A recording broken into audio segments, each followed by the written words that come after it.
Doctor ইউনূসকে যুক্তরাষ্ট্রের জাতীয় নিরাপত্তা উপদেষ্টার ফোন। বাংলাদেশিদের জন্য উন্মুক্ত হবে সংযুক্ত আরব আমিরাতের ভিসা। এস আলম গ্রুপের 7 কারখানা বন্ধ ঘোষণা, শ্রমিকদের বিক্ষোভ ও হুঁশিয়ারি। গোসলে নেমে কর্ণফুলী নদীতে নিখোঁজ 2 ছাত্র। পূর্ব বাংলা পত্রিকার শিরোনাম শুনলেন, এখন বিস্তারিত। যুক্তরাষ্ট্রের জাতীয় নিরাপত্তা উপদেষ্টা জ্যাক সুলিভান প্রধান উপদেষ্টা অধ্যাপক ডক্টর মোহাম্মদ ইউনূসের সঙ্গে ফোনে কথা বলেছেন।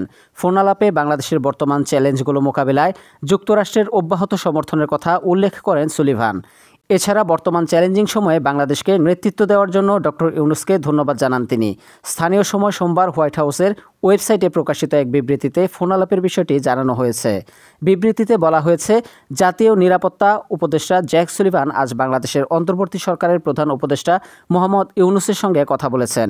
এতে আরও বলা হয়েছে, একটি সমৃদ্ধ, স্থিতিশীল এবং গণতান্ত্রিক বাংলাদেশের জন্য যুক্তরাষ্ট্রের সমর্থনের কথা পুনর্ব্যক্ত করেছেন জ্যাক সুলিভান।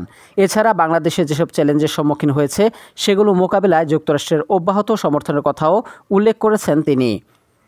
সংযুক্ত আরব আমিরাতে ভ্রমণের জন্য আগামী ফেব্রুয়ারি থেকে বাংলাদেশিদের জন্য ভিসা উন্মুক্ত করা হবে, এমন তথ্য জানিয়েছে আমিরাতে নিযুক্ত বাংলাদেশ রাষ্ট্রদূত আবদুল্লাহ হামুদি।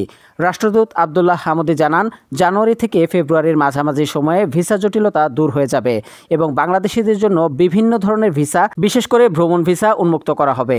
বর্তমানে বাংলাদেশ সহ বেশ কয়েকটি দেশের জন্য আমিরাতের ভিসা বন্ধ রয়েছে। তবে বাংলাদেশের জন্য এটি একটি গুরুত্বপূর্ণ অগ্রগতি হবে, কারণ সেখানে বাংলাদেশি সংখ্যা 12 লাখ ছাড়িয়েছে, যা অন্যান্য দেশের তুলনায় সর্বোচ্চ। এস আলম গ্রুপের 7 কারখানা 25 ডিসেম্বর থেকে অনির্দিষ্টকালের জন্য বন্ধ ঘোষণা করা হয়েছে।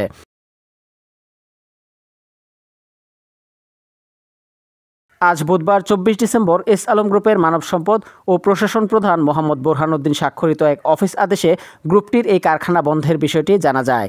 এদিকে চট্টগ্রামের কর্ণফুলীতে অবস্থিত এস আলম গ্রুপের 7টি কারখানা হঠাৎ করে অনির্দিষ্টকালের জন্য বন্ধ ঘোষণা করায় 7 কারখানার শ্রমিকরা একযোগে বিক্ষোভ মিছিল করেছে।